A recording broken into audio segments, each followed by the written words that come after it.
So if you think of like, for example, someone that's struggling with compulsive eating or binge eating, um, what's happening is they're caught up in this sort of scarcity mentality where there's never enough, right? But what happens is then it's everywhere in their lives. It's not just there's never enough food, there's never enough money, there's never enough time, there's never enough appreciation, there's never enough coffee. I mean, it's just like this never enough theme.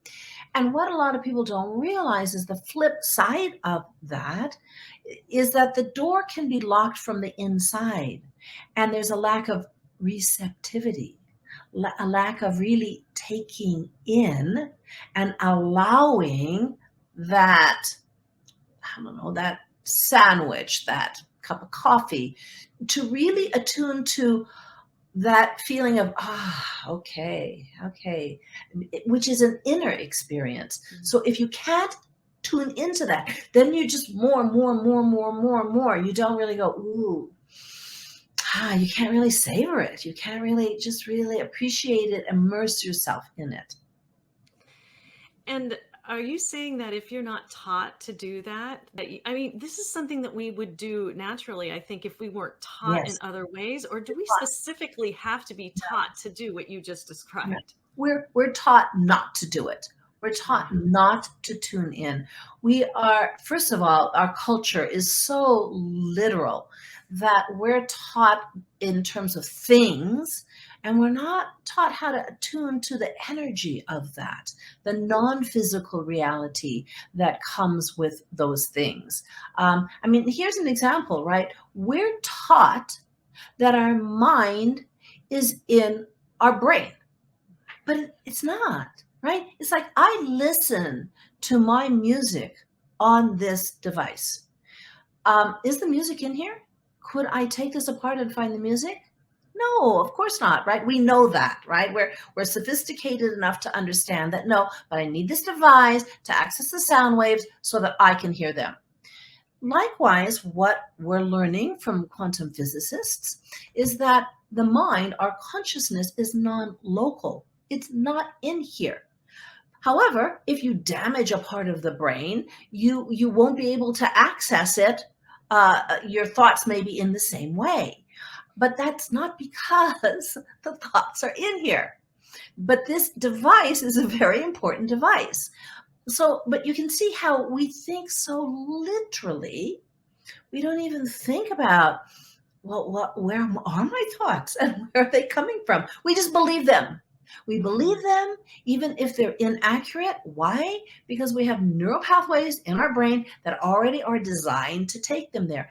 And that's where, if you think about the chaos that comes from judging oneself, right? You judge yourself, and now you start to feel this inner chaos, this anxiety. But and it takes some training so that you create more neural pathways with your consciousness that aren't the same as always judging yourself. You kind of go in a different direction. Yeah, and I know that we were talking earlier about this time of the year. As we were speaking, it's December 3rd. We've just gotten through Thanksgiving, and we're in this transition period, is the way I see it, because we are actually transitioning out of the year 2021. Mhm. And then we've got all of this stuff that we're supposed to do if we want to subscribe to what the holidays are, however you celebrate them. But there is what you were saying, that like we can detect the energy, and I can actually feel the energy change this time of year. I'm not sure about you, Mhm. but I wondered if you might want to speak to how you feel like this holiday season, where inherently is more energy in the air, if you will, can be managed, and just being able to tune in. So, what I want to say to that first is that in my experience, those folks who struggle with disordered eating are very emotionally sensitive and highly intuitive. And as I mentioned with the Emperor's New Clothes story, they pick up on stuff, they pick up on vibes. And so, but what happens is because they don't quite know how to interpret what they're picking up on, So you're right. We're going into this is another transition. There's energy that's starting to move. People are starting to react to it. People with disordered eating start to really feel that, but they don't understand it. And so where their mind goes because of how their brain is structured from having repetitive thoughts going in this direction over and over and over is there must be something wrong with me. So what happens is, oh, she seems upset. There must be something I did. Oh, this isn't working out the way I thought it would. There must be something wrong with me. Oh, things aren't moving as quickly as I would. There must be something wrong with me. So then that feeds the chaos, right? Because that particular vibrational frequency, if you will, of there must be some the thought there must be something wrong with me is agitating. It's like, right? And so now we have this whole process being amplified by this thinking, oh, well, it's me. Oh, it's me. So then it really has to do when there's change, right? It has to do with the story you tell yourself about the change, um, and because the meaning that you give to it, because the world is going to do what the world's going to do, and the world misbehaves all the time, frankly, right? People misbehave all the time. We're not in control of that, but we are in control of how we interpret that, the meaning we give to that, and therein lies the choice. Because you can choose to interpret it in a way that is more calming and more peaceful, or is more agitating, like, oh my God, there's something wrong with me. I can't handle this. I'm never going to be able to cope. So recognizing, first of all, that you do have a choice. You can choose which, I like to use the word frequency because that's kind of how I experience it.